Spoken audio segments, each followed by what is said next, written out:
मोठी बातमी आहे। पहिल्या गुन्ह्यातील पोलीस कोठडी आज संपणार आहे।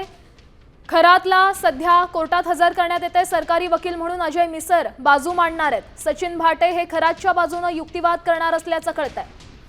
भोंदूबाबा खरात प्रकरणातली मोठी बातमी सध्या समोर येते। खरातवर नाशिक कोर्टात 3:30 वाजता म्हणजे थोड्याच वेळात सुनावणी सुरू होतीये।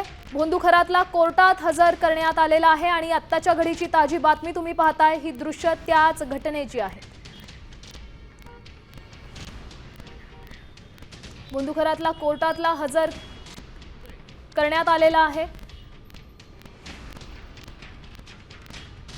या संपूर्ण आरोपांसंदर्भात कोर्टात या प्रकरणावर सुनावणी होणार आहे।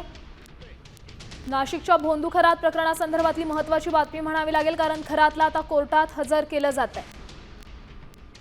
पोलीस कोठडी आज संपणार असल्याचं कळतंय आणि नाशिक जिल्हा कोर्टात खरातला हजर करण्यात येते।